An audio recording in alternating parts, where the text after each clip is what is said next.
Hello et bienvenue pour un nouvel épisode de FaceTime. Ma voix visiblement a décidé de ne plus fonctionner, mais je reviens pour, je crois, c'est le 15e épisode déjà de FaceTime. Si vous savez pas ce que c'est, je le répète à chaque fois, c'est une série de vidéos entre 20 et 40 minutes où je parle d'un sujet de mon choix, plus ou moins négatif, plus ou moins positif. Et aujourd'hui, j'ai envie de parler d'un sujet qui est très triste. Et je pense pas que je vais tenir les 30 minutes en vrai. Et c'est sur le deuil. Euh, j'ai 25 ans et j'ai jamais connu le deuil. Donc dans ma vie, j'ai déjà connu des gens qui sont décédés de façon plus ou moins tragique. D'accidents, de maladies. Excusez-moi, j'ai mangé de la poutine et je pense que j'ai encore du fromage dans les dents. Mais c'est quelque chose que j'ai déjà connu euh, par le biais des autres. Par mon biais à moi, pas réellement.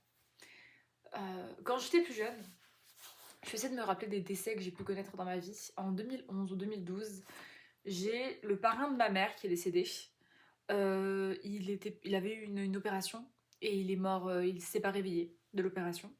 Et c'était vraiment une personne que j'appréciais beaucoup, mais je pense que j'étais trop jeune pour comprendre réellement la mort, donc j'avais pas eu réellement de réaction, il me semble. Après, le temps a passé, moi j'ai jamais connu mon grand-père maternel. Ensuite, mes grands-parents paternels sont décédés. Et j'ai pas pleuré, j'ai pas ressenti partie. Enfin, j'étais triste, mais je les avais rencontrés une fois ou deux dans ma vie, donc j'avais pas, vous savez, cette. Excusez-moi, dis donc. J'avais pas ressenti ce lien émotionnel que j'aurais pu ressentir, je pense, pour d'autres personnes par la suite. Donc après, j'essaie de réfléchir. Il y a un autre deuil aussi que j'ai eu. C'était il y a l'année dernière. J'avais excusez-moi, ma mère qui avait une amie très très proche, qui a été très proche de moi pendant un temps également, donc elle venait tout le temps à la maison, etc. etc. Et pour une raison tierce, que je préfère ne pas évoquer dans cette vidéo, elle est décédée, enfin elle n'est pas décédée, mais ils ont arrêté de se parler. Donc quand même une grosse dispute, donc on a complètement arrêté de se parler toutes les trois ensemble, enfin c'était ma mère, moi et son amie. Et on a appris que son amie était décédée quelques mois plus tard. Et ça, c'était vraiment dans des circonstances tragiques. Elle a passé 3 jours à agoniser par terre pour ensuite arriver à l'hôpital, subir une amputation et décéder par la suite. Donc vraiment un décès horrible. Et je pense que ça fait un petit peu... sur le coup, j'ai comme été en mode « Ah merde, elle est morte ». Mais j'ai pas eu plus d'émotions que ça. Parce que je pense que les dernières émotions que j'ai eues envers elle étaient plus de la haine, de la rancœur. Parce que, voilà, comme je vous ai dit, ça s'est mal passé. Après, en toute sincérité, avec le temps qui passe, je me dis que c'était vraiment... Enfin voilà, c'est une histoire qui est fâcheuse. Mais je pense pas que ça soit quelque chose que je vais rester sur le cœur. Voilà, ça me fait chier que ça soit passé. Mais là, elle est décédée, et quand je pense à elle, je pense un peu à de la nostalgie et un peu de haine quand même, parce que je lui en veux quand même pour la fin de l'histoire. Et, euh, et mon dernier décès en date que j'ai vécu, ça a été le premier décès qui m'a chamboulée. J'étais à la friperie, ma friperie à côté de chez moi que j'aime vraiment beaucoup avec deux de mes amis. Et j'ai ma tante qui m'appelle. Et donc moi je décroche, oui, salut, ça va, faut que je te dise quelque chose. D'accord. Telle personne est décédée. Ta tante est décédée. Moi je... Comment ça, elle est décédée? Elle est morte de quoi? Elle a eu un accident de voiture, elle est morte. Quoi? Et j'entends pleurer au téléphone. Genre mon cerveau il comprend pas, il est en mode... Quoi? Comment ça elle est morte? Qu'est-ce que tu me dis qu'elle est morte? Ok, merci. Bon bah à tout à l'heure. Je raccroche. Mes amis me regardent, qu'est-ce qui se passe? Je leur dis ma tante elle vient de mourir. Quoi? Moi je suis genre, ma tante elle est morte. Donc là, les deux font un câlin. La dame de la friperie, je suis désolée, qu'est-ce qui s'est passé? Moi qui dis tout de suite, elle s'est fait percuter par une voiture. Par un camion. Elle est morte. La dame qui limite réagit plus que moi. Oh, je suis vraiment tellement désolée, toutes mes condoléances et tout. Merci. Je suis un robot, il y a rien qui vient, j'ai pas d'émotion. Je monte dans la voiture. On quitte la friperie, je monte dans la voiture. On avait déjà terminé de faire nos achats et tout, ça arrivait vraiment au moment où on était en train de payer. Et là, ça capte. Dans mon cerveau, elle est morte. Et là, j'ai les flashs.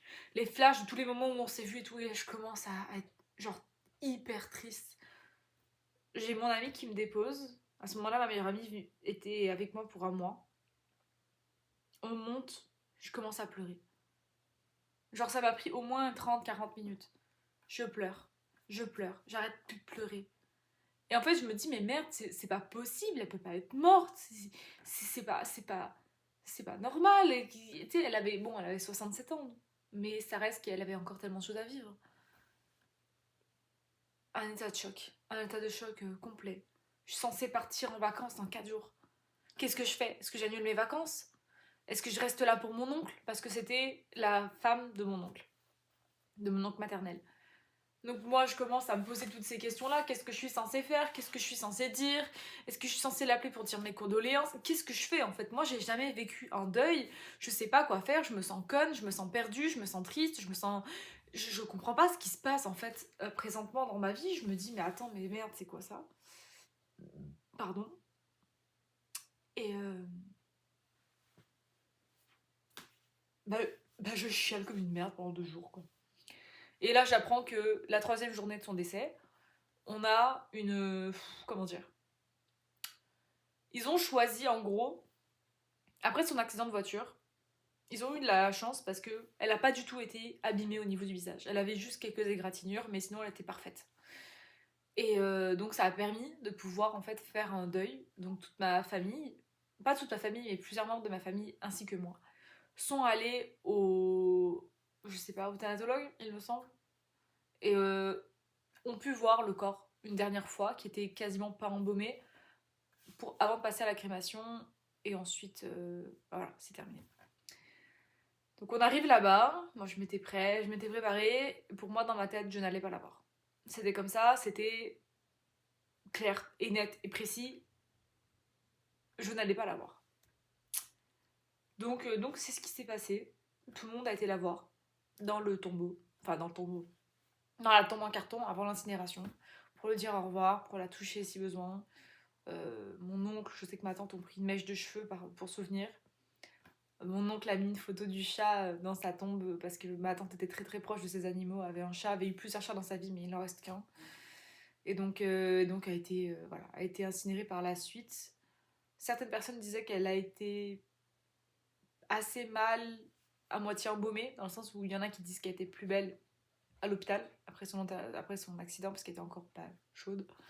Et là ça faisait 3 jours qu'elle était décédée. Donc après ça, genre 2-3 jours plus tard, je suis partie en vacances. Et j'avoue que j'ai un peu pensé en vacances.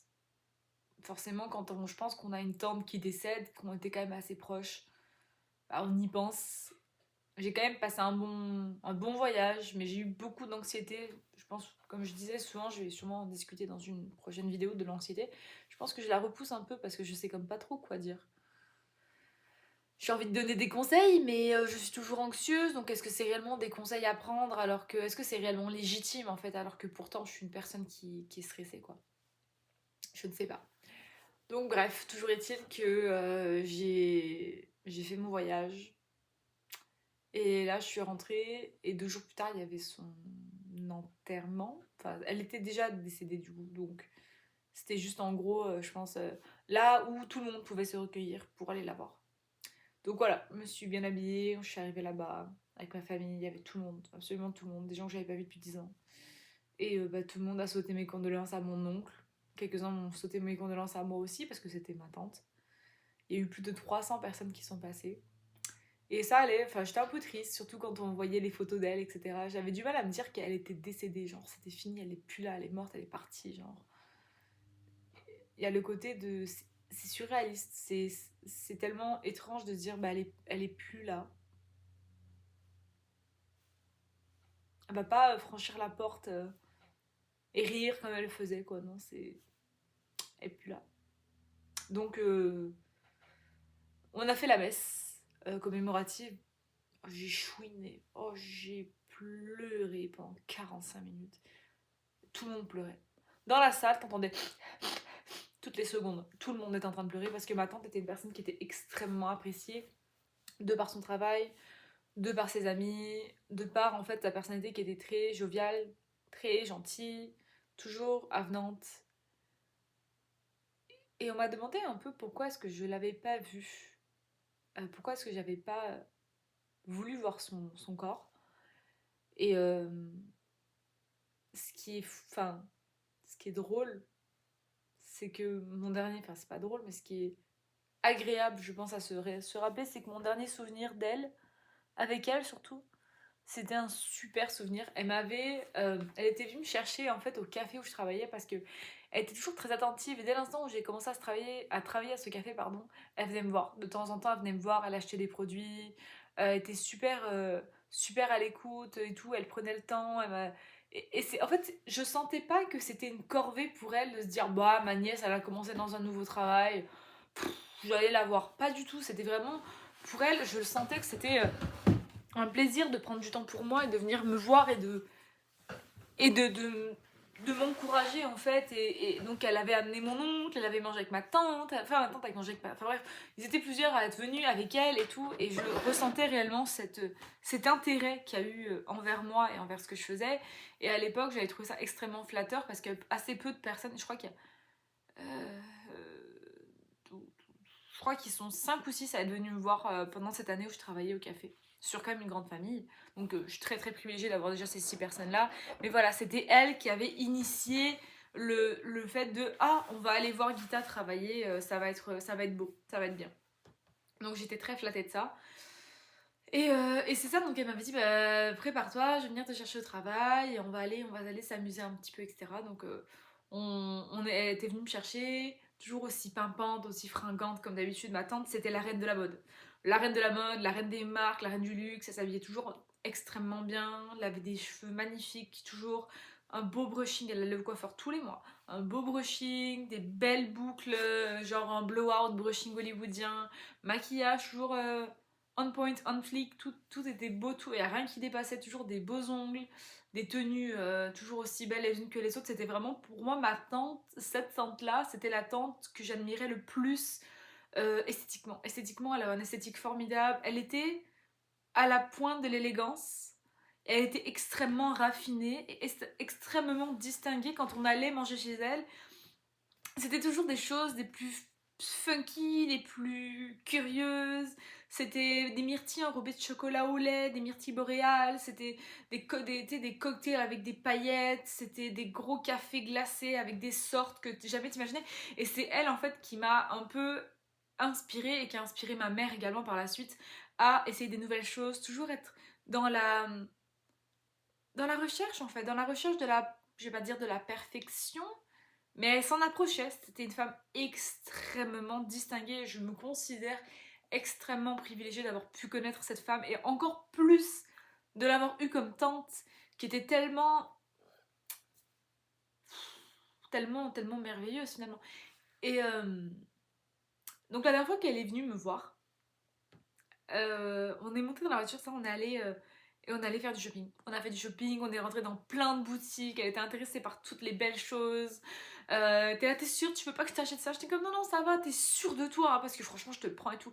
Et moi, je me suis dit non, tu sais, j'essaie de moins consommer de choses dont j'avais pas besoin et tout. Et j'avais pas envie qu'elle achète en fait pour moi, parce que maintenant, en grandissant, je me sens un peu mal à l'aise de faire dépenser les autres parce que je connais le prix de la vie, je paye pour mes propres trucs, donc forcément, quand je vois que quelque chose est à 150$ plus taxes, bah, je me sens mal à l'aise. Mais voilà, c'est ma tante, moi, qui m'a donné mes plus beaux vêtements. Elle m'a souvent donné des morceaux de vêtements qui étaient absolument sublimes. D'ailleurs, je vais vous montrer sur mon téléphone.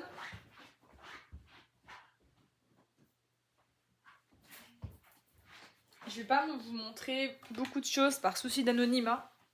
Par souci de nom aussi, je vous dirai pas son prénom. Même si c'est assez facile à trouver, je préfère ne pas le dire. Elle m'a donné cette robe. Bon, on voit pas trop, c'est une photo Instagram. Cette magnifique robe qui est une... Ah, je l'ai en photo. Qui est une Vivienne Westwood. Et j'adore cette robe, je la trouve sublime. Elle est en France maintenant, chez ma mère.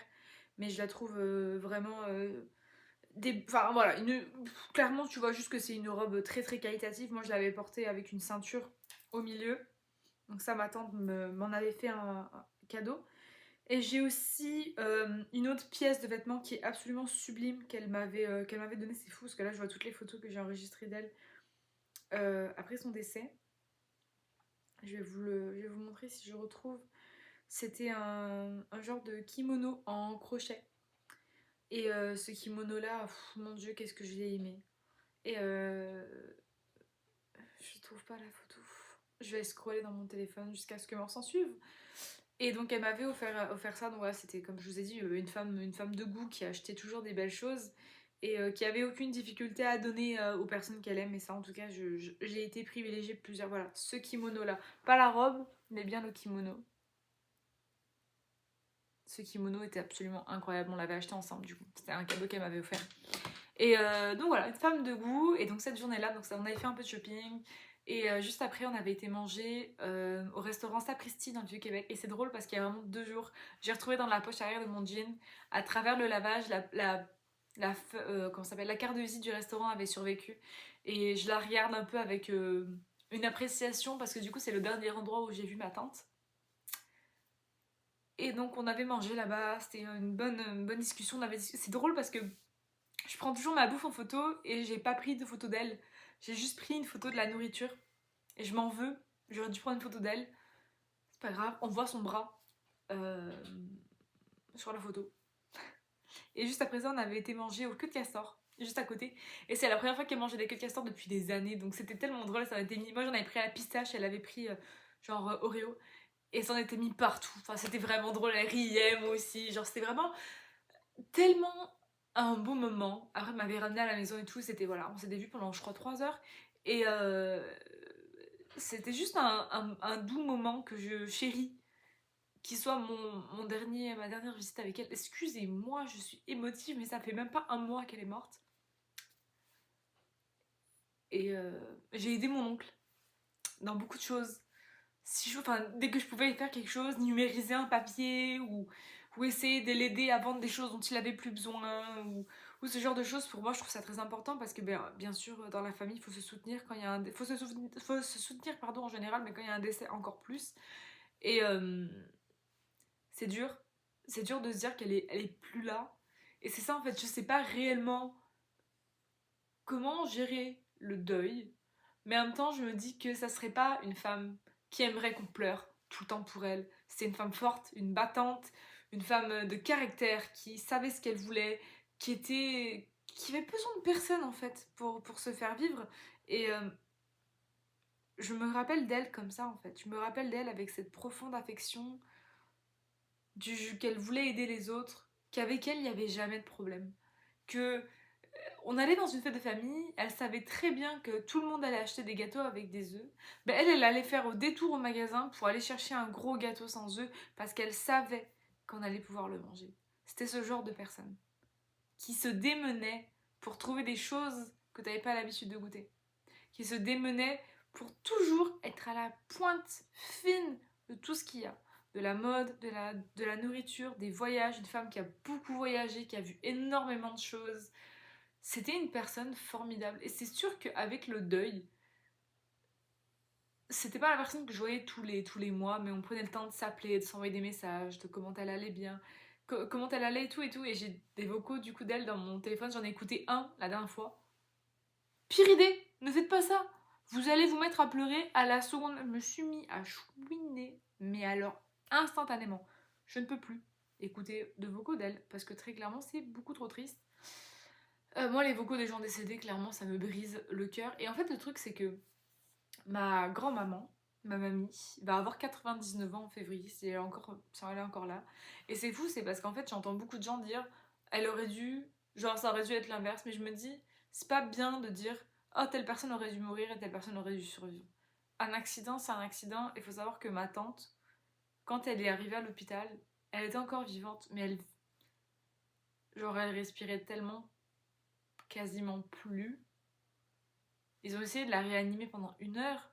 Et s'ils auraient réussi, ça serait devenu un légume. Elle aurait été plus du tout présente, ni mentalement, ni physiquement. Et vu comment ma tante était, ça aurait été sincèrement la pire chose qui aurait pu lui arriver. Puis en plus, quand elle est arrivée, elle revenait de chez le coiffeur, genre elle était trop belle. Enfin, moi je l'ai pas vue, mais de ce qu'on m'a dit, tu sais, elle avait un beau brushing et tout, elle était trop belle quoi. Voilà, ma tante finalement. Et, et donc c'est tout un réapprentissage de là du coup, quand je vais chez eux, je sens l'odeur de ses parfums, de ses vêtements, de ce qu'elle aimait, etc. Et c'est fou parce que c'est un héritage qu'elle nous laisse à tous, je trouve, ce raffinement, ce goût, cette élégance. Et je connais pas exactement quelles sont les étapes du deuil. Je sais que ça ira mieux. J'ai pas de mauvais souvenirs avec elle, j'ai que des bons souvenirs. J'ai que de la douceur et je chéris ces moments. Et je pense que c'est con, mais c'est un peu la fin de la vidéo qui approche où je vous dis chérissez vos proches. Faites des câlins à vos proches. Vous savez jamais en fait quand est-ce que la vie peut s'arrêter. Même si vous vous engueulez, même si vous criez dessus, j'en sais rien, mais faites attention. Prenez le temps de dire à la personne je t'aime. Au moins si la personne décède, au moins que la dernière interaction que vous avez eue avec elle soit positive. Imaginez à quel point je m'en serais voulu si la dernière interaction que j'aurais eue avec ma tante aurait été négative. Je m'en serais voulu toute ma vie. Et là, justement, c'est tellement un beau souvenir que je peux chérir pendant longtemps. Que c'est sur ça que j'ai envie de vous dire de faites un câlin à vos proches. Mère, père, ce que vous voulez. N'importe quel proche que vous aimez ou vous voulez garder contact. Faites attention à eux. La vie, elle est tellement fragile. Et oui, on peut mourir d'un claquement de doigts. Il y a des gens qui souhaitent mourir et qui n'y arrivent pas, ou que ça fait des années qu'ils attendent de mourir, ou qui sont malades, ou j'en sais rien. Et il y a des gens qui sont pleins de vie, qui ont encore plein de choses à faire et qui meurent, comme ça. C'est inexplicable. C'est inexplicable. C'est indomptable. Moi, je crois en la vie après la mort. Je vous l'ai déjà dit, de confession religieuse hindouiste. Je suis sûre qu'elle est dans un meilleur endroit, que les gens avaient plus besoin d'elle là-bas qu'ici. Elle a tellement amené la paix, l'intelligence et l'élégance dans ce monde-là qu'il fallait qu'elle aille ailleurs. C'est dur à admettre, c'est dur à dire, mais c'est ce que je crois sincèrement. Et moi, ça me permet de me dire que je vais passer à autre chose. Et c'est fou parce que j'ai toujours su que j'étais très sensible, parce que quand il y avait un truc dans une série ou dans un film, j'étais la première à pleurer à chaudes larmes. Mais là, c'est vraiment différent parce qu'on parle d'un décès d'une personne qu'on côtoyait réellement et pas d'un personnage de série qu'on aimait regarder tous les 36 du mois, tu vois. Donc, faites attention à vous, faites attention à vos proches. Sachez que le temps apaise. Ça ira mieux avec le temps. Ça ira mieux dans 1 an, ça ira mieux dans 6 mois, ça ira mieux dans 2 semaines. C'est juste, des fois, c'est dur à accepter et on se dit, mais pourquoi elle, pourquoi lui, pourquoi cette personne, pourquoi elle est décédée alors que tellement de cons, tellement d'abrutis vivent. Et quand je dis abrutis, je parle d'un exemple de gens qui ont commis des meurtres, des viols et ce genre de choses. Et ces gens-là sont encore en vie et profitent du système en étant en prison. Et ça, c'est un autre débat. Et des gens qui sont tout à fait légitimes de vivre et d'être heureux décèdent de façon horrible. En tout cas, le chauffeur de camion, il a rien eu. Il n'y a que ma tante qui a tout pris. Qu'elle soit fautive ou non de l'accident, ça je dirais pas, parce que ça regarde personne d'autre que la famille. Mais personne mérite de mourir dans un accident. Peu importe ce qui se passe. Personne mérite de mourir de façon accidentelle ou de mort. Enfin, personne mérite de mourir tout simplement. Sauf les violeurs et les pédophiles et les meurtriers. Ça par contre, y a moyen. Enfin, je vais dire si c'est justifié, mais bref, c'est un débat pour une prochaine vidéo. Donc voilà, sur ce, je vais aller monter mon vlog des États-Unis. Essayer de me changer les idées, parce que j'avoue que je me suis un peu plombé le moral avec cette histoire. En même temps, c'est ce qui s'est passé. Et je voulais aborder le sujet avec vous. Donc voilà, je vous embrasse. Je vous dis à bientôt dans une nouvelle vidéo de FaceTime. Et on croise les doigts qu'elle soit un petit peu plus positive. Bisous.